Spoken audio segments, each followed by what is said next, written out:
Hello students, आज का अपना टॉपिक है क्लासिफिकेशन ऑफ न्यूक्लियोटाइड्स। उपस्थित प्रोटॉन और न्यूट्रॉन की संख्या के आधार पर न्यूक्लियोटाइड निम्न प्रकार के होते हैं। न्यूक्लियोटाइडों को उनके स्थायित्व तथा संगठन के आधार पर विभाजित किया जा सकता है। इस आधार पर नाभिक को दो श्रेणियों में विभाजित किया है। जनरली एक स्थायी नाभिक और दूसरा रेडियो एक्टिव न्यूक्लाइड। इस श्रेणी में पूर्णतः स्थायी नाभिक आते हैं। इनमें प्रोटॉन और न्यूट्रॉन की संख्या हमेशा के लिए अपरिवर्तनीय रहती है, कोई चेंज नहीं आता। बाह्य इलेक्ट्रॉनों की संख्या तथा स्थान में परिवर्तन आ जाने पर भी, जैसे हाइड्रोजन, ऑक्सीजन, कार्बन, फ्लोरीन और सोडियम। जबकि रेडियो एक्टिव न्यूक्लाइड व न्यूक्लाइड स्वभावतः अस्थायी होते हैं तथा स्वतः ही अपने न्यूक्लियोटाइडों को खोकर विघटित होते हुए नए न्यूक्लियोटाइड बनाते हैं। लगभग 2000 प्रकार के इस प्रकार के न्यूक्लियोटाइड पाए जाते हैं। पहला है अपना इसमें समस्थानिक या आइसोटोप। समस्थानिक शब्द से स्पष्ट है कि आवर्त सारणी में समान स्थान रखने वाले तत्व समस्थानिक या आइसोटोप कहलाते हैं। हम जानते हैं कि आवर्त सारणी में तत्वों का स्थान परमाणु संख्या यानी एटॉमिक नंबर द्वारा निर्धारित होता है। वे नाभिक या तत्व जिनमें परमाणु संख्या समान हो और परमाणु भार भिन्न भिन्न हो, उनको क्या कहेंगे? आइसोटोप। यानी Z1 = Z2 और बराबर होगी, जबकि इसमें मॉलिक्यूलर वेट है A1 = A2 समान नहीं होता है। एक ही तत्व के विभिन्न न्यूक्लियोटाइडों को समस्थानिक कहा जाता है। जैसे एग्जाम्पल हाइड्रोजन। हाइड्रोजन का Z का मान कितना होता है? 1।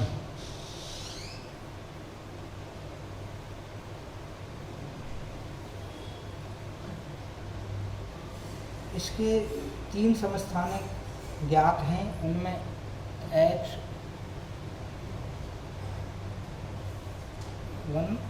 दूसरा है H2 और तीसरा है इसमें 1H3, यानी 1 और तीसरा, या इसको आप ट्रिटियम भी कहते हैं। इनमें सभी में एटॉमिक नंबर या Z का मान समान है, जबकि इनके एटॉमिक वेट हैं वो क्या है? अलग अलग हैं। इसी तरह आप सोडियम को ले सकते हो। 22 Na ये समान रहेगा 23 और ये सोडियम 24। इसमें 3 प्रकार के समस्था आइसोटोप हैं। क्लोरीन के परमाणु क्रमांक 17 है। इसके समस्थानिक भी आपको ज्ञात हैं 34, 35, 36,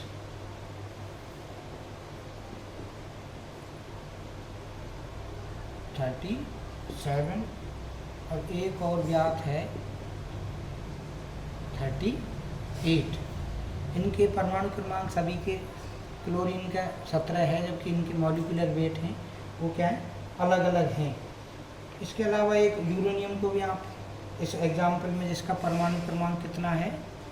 92 और एटॉमिक नंबर 233, 92 यूरेनियम 4 और 92 यूरेनियम 35 और एक और इसका है 92 यूरेनियम 236। इस आधार पर आप समस्थानिकों को समझा सकते हैं। किसी तत्व के स्थायी और अस्थायी दोनों ही प्रकार के समस्थानिक हो सकते हैं, जिनमें से अधिकांशतः स्थायी समस्थानिक प्रकृति में पाए जाते हैं और अस्थायी समस्थानिक मनुष्य द्वारा संश्लेषित किए जाते हैं। चूँकि किसी तत्व के सभी समस्थानिकों में प्रोटॉनों की संख्या समान रहती है, अतः उनमें इलेक्ट्रॉनों की संख्या भी क्या होगी, समान। हम जानते हैं कि तत्व के रासायनिक गुणधर्म उसमें उपस्थित इलेक्ट्रॉनों की संख्या और इलेक्ट्रॉनों के विन्यास पर निर्भर करते हैं, अतः किसी तत्व के सभी समस्थानों के रासायनिक गुण भी समान होंगे। यही कारण है कि रासायनिक विधि से समस्थानों को पृथक करना संभव नहीं है। दूसरा इसका है आइसोबार।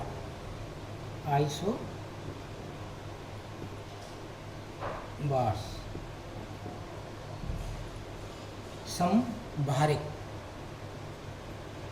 वे तत्व जिनकी द्रव्यमान संख्या या मास नंबर समान हो लेकिन प्रोटॉनों और न्यूट्रॉनों की संख्या भिन्न हो, उन्हें आइसोबार या समभारिक कहते हैं। अर्थात समभारिक वे तत्व होते हैं जिनके परमाणु भार समान हो परंतु उनके रासायनिक गुणधर्म केमिकल प्रॉपर्टी भिन्न हो।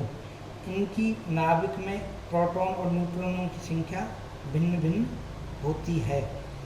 इसके जैसे परमाणु भार 3 वाले के समस्थानिक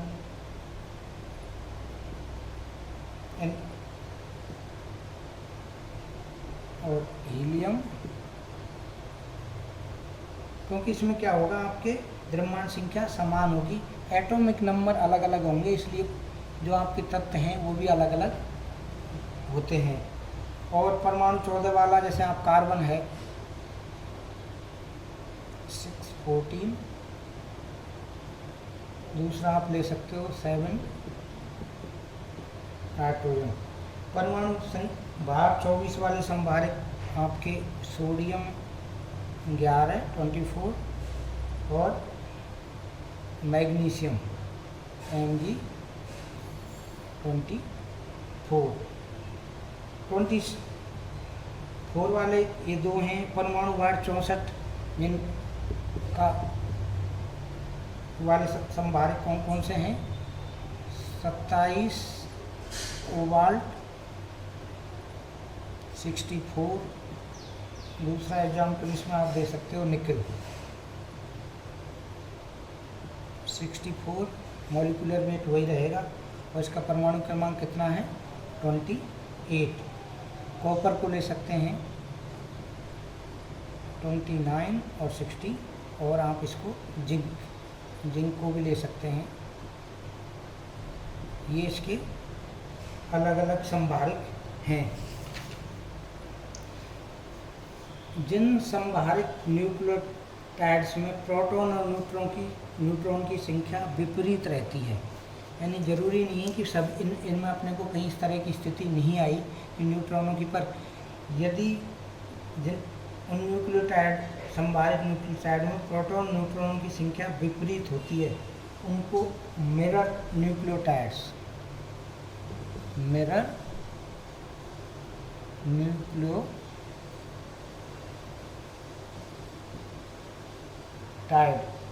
कहा जाता है। मिरर न्यूक्लियोटाइड के एग्जाम्पल आप उनको लेंगे जिनकी प्रोटॉन न्यूट्रॉन की संख्या विपरीत है। जैसे अपने पहले हाइड्रोजन हीलियम,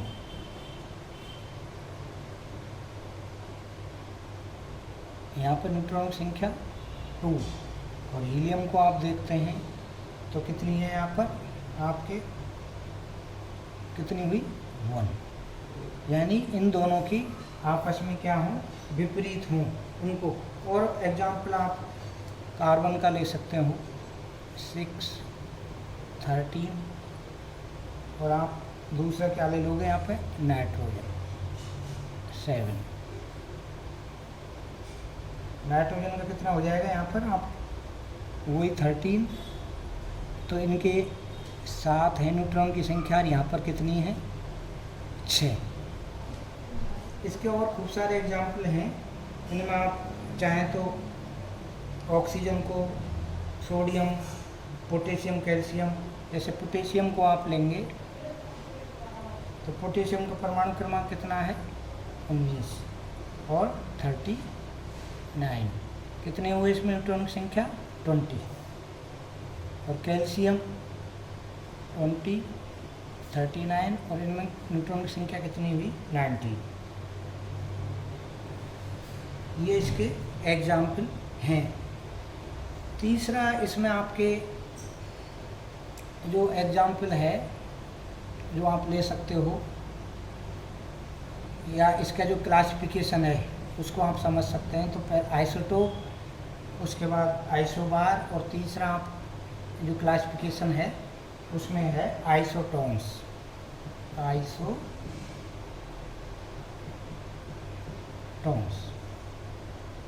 या सम न्यूट्रॉनिक भी कह देते हैं कई बार इसको, आइसोटोन को सम न्यूट्रॉनिक। सम न्यूट्रॉनिक का सीधा सा मतलब है कि जिसमें न्यूट्रॉन की संख्या क्या हो, समान हो, उनको क्या कहेंगे, सम न्यूट्रॉनिक। इनमें क्या होता है, जिनमें प्रोटॉनों की संख्या और द्रव्यमान संख्या भिन्न भिन्न होती है परंतु न्यूट्रॉनों की संख्या समान पाई जाती है, सम न्यूट्रॉनिक या आइसोटोन कहते हैं। यानी Z1 Z2 ये क्या होंगे आपके, Z1 और Z2 और A1 A2 जब इनको देखते हैं दोनों ही क्या हैं, समान नहीं है।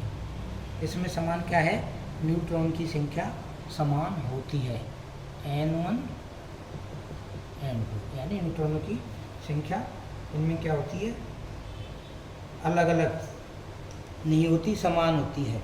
इसके एग्जाम्पल उदाहरण के लिए सिलिकॉन, फास्फोरस, सिलिकॉन और फास्फोरस को आप ले सकते हैं।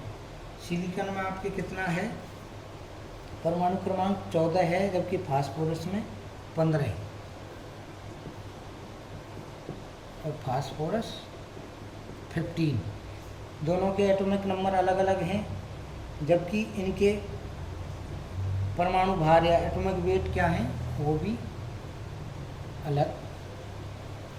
जब न्यूट्रॉनों की आप संख्या देखोगे तो इसमें भी 16 है और इसमें भी 16 है, यानी N1 = N2। इनके Z1 Z2 और A1 A2 के मान क्या होते हैं, अलग अलग होते हैं। और एग्जाम्पल आप ले सकते हैं, सबसे सिंपल है जैसे हाइड्रोजन और हीलियम। हाइड्रोजन 1.3 इसका मॉलिक्यूलर वेट है, जबकि हीलियम के क्या करेंगे आप, इसका न्यूट्रॉन की संख्या 2 हुई, हीलियम 4 और इसमें भी न्यूट्रॉन की संख्या क्या हुई 2, यानी बराबर है। एक एग्जाम्पल और आप इसमें ले सकते हो, कार्बन और नाइट्रोजन। कार्बन 6 13 और नाइट्रोजन यहाँ कितना हो गई न्यूट्रॉनों की संख्या 7 और यहाँ पे कितनी हो गई 7, यानी समान। इनमें भी न्यूट्रॉनों की संख्या क्या होती है, समान होती है। तो इनको क्या कहते हैं, आइसोटोन। परमाणु क्रमांक भिन्न होने के कारण सम न्यूट्रॉनिक भिन्न भिन्न गुण प्रदर्शित करते हैं। क्योंकि परमाणु क्रमांक भिन्न हो रहा है तो उसमें तत्व भी क्या हो रहा है, अलग प्राप्त हो रहा है आपको, इसलिए इनके सम न्यूट्रॉनिक भिन्न भिन्न परमाणु का भिन्न होने के कारण सम न्यूट्रॉनिक क्या करते हैं, भिन्न भिन्न गुण प्रदर्शित करते हैं। एक और है इसका लास्ट जो आप पढ़ते हो, आइसोमर्स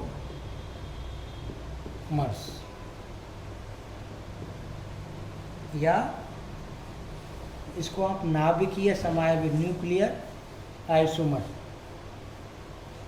ऐसे दो न्यूक्लियोटाइड जिनमें प्रोटॉन और न्यूट्रॉन की संख्या समान हो लेकिन इनकी ऊर्जा अवस्था भिन्न भिन्न हो, उसे समायवी या आइसोमर कहलाते हैं। न्यूक्लियॉन्स के चक्रण में अंतर होने की वजह से इनमें ऊर्जा का अंतर होता है। दोनों में से उच्च ऊर्जा वाला समायवी मेटा स्टेबल स्टेट में रहता है और गामा किरणें उत्सर्जित कर ग्राउंड स्टेट में आ जाता है। किसी न्यूक्लियोटाइड की मेटा स्टेबल स्टेट अवस्था प्रदर्शित करने के लिए उसके प्रतीक पर द्रव्यमान संख्या के बाद m लिखा जाता है। उदाहरण के लिए कोबाल्ट, इसका 60m यानी इसकी मेटा स्टेबल है और दूसरा क्या हो जाएगा 60। आइसोमर, या ब्रोमीन को ले सकते हैं। ब्रोमीन में 80 इसका M और ब्रोमीन 80। इस आधार पर हम इनको क्या है विभाजित किया है, 4 पार्ट में इन्हों कर रखा है। एक दोनों नाभिकों के चक्रण में अंतर होता है और मृत्याई समायवी गामा किरणों का विकिरण उनके निम्न अवस्था में आ जाता है जो रेडियो एक्टिव हो सकता है। इसके आधार पर हम इनको एक्सप्लेन करने के लिए क्या करेंगे कि एक ये टेबल बनाई हुई है, इस टेबल को आप देखेंगे तो इनमें आपको वो सारी चीज़ें समराइज की हुई है कि आप इसको क्या कर सकते हैं एक्सप्लेन। इसके आधार पर nucleotide, proton Z, neutron N, द्रव्यमान संख्या A और टिप्पणी कि भाई किस तरह का इसमें गुण आपके पाए जाते हैं। तो पहला जो आपका है एग्जाम्पल, न्यूक्लियोटाइड में समस्थानिक हैं। समस्थानिक में क्या होता है Z या प्रोटॉन की संख्या समान, न्यूट्रॉन की संख्या क्या होती है असमान, और द्रव्यमान संख्या भी क्या होगी असमान। तो ये क्या होंगे समान रासायनिक गुण प्रदर्शित करते हैं। संभारिक है, इसमें प्रोटॉन न्यूट्रॉन दोनों की संख्याएं क्या होती हैं असमान होती हैं, जबकि द्रव्यमान संख्या क्या होती है समान। तो ये किस तरह का ये असमान रासायनिक गुण प्रदर्शित करेंगे। सम न्यूट्रॉनिक या आइसोटॉन्स, इनमें प्रोटॉन की संख्या असमान होती है जबकि न्यूट्रॉन की संख्या क्या होगी समान, द्रव्यमान संख्या भी असमान होगी, तो इनके असमान रासायनिक गुण प्रदर्शित करेंगे। लास्ट है समायव आइसोमर, इनमें प्रोटॉन, न्यूट्रॉन तथा द्रव्यमान संख्या तीनों ही क्या होती हैं इक्वल होती हैं, समान होती हैं, इसलिए इनके न्यूक्लियोटाइडों की ऊर्जा असमान होगी। तो इसको जो चारों क्लासिफिकेशन देखे हैं हमने उनके आधार पर आप इसको इस तरह से भी समझ सकते हैं कि प्रोटॉन, न्यूट्रॉन और द्रव्यमान संख्या समान होंगी या असमान होंगी और वो किस तरह का व्यवहार प्रदर्शित करेगा। धन्यवाद।